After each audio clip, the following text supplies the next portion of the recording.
Hello and welcome to a new section of my channel I'm going to be calling Forgotten Pages.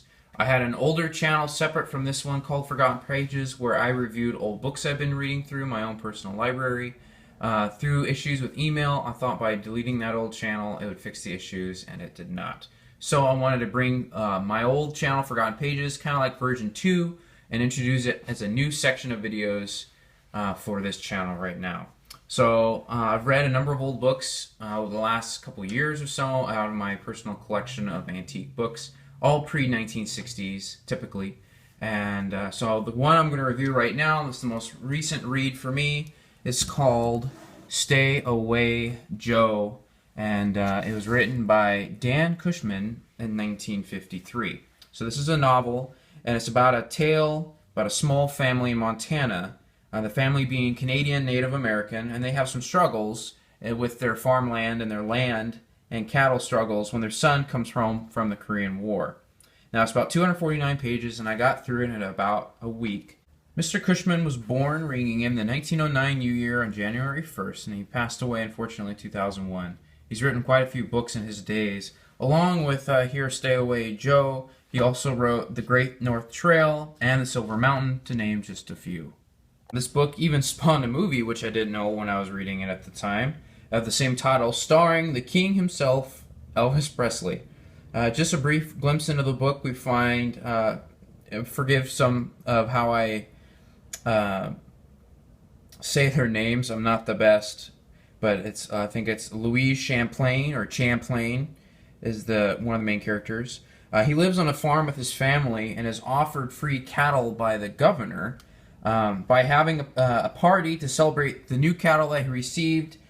The now drunken Louise, who's the father of the group, unintentionally has the one bull he had that he was given slaughtered and served to all his party guests. Now, so he has this party to celebrate getting the cattle, so it's kind of ironic that he is then killing the cattle to serve the party members. So it's just kind of a hint at what the rest of the book's going to be. So their son then, Big Joe, arrives home from Korea, and he was in the Korean War, with a communist scout for his, and I believe it's grandpere, who holds fast to his native traditions. The grandpa does. Lives in a teepee, doesn't want to come inside the house, that kind of thing. Big Joe then tells his pop that he can get a new bull for the herd because the old bull obviously was given to the party.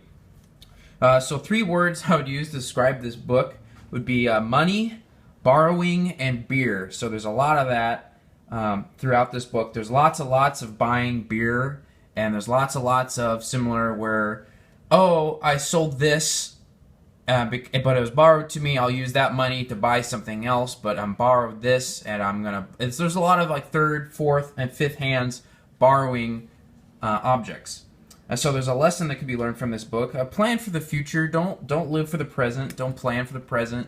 Try to think ahead. And then on page 138 we get the title of the book. Mama Champlain, or Champlain, is waving a hot poker when she says, "Stay away, Joe," on the front porch. Now, to be honest, I was surprised at the language and suggestive content in this book, especially since it was written in 1953, and while reading this book, because of the cover, I was asked if it was a kid book, and obviously due to the content inside, it is not. Overall, the book had some interesting turns. It made me shift with unease about the bad decisions some of the characters made inside the book. It was written with certain texts of accent, so it made it kind of a difficulty reading, since it was kind of the Western Canadian slang, if you want to put it that way. So there's a lot of apostrophes and different words, different wordings from the characters, and so it cut into my reading pattern. But you get over it pretty quick once you get used to how they word things.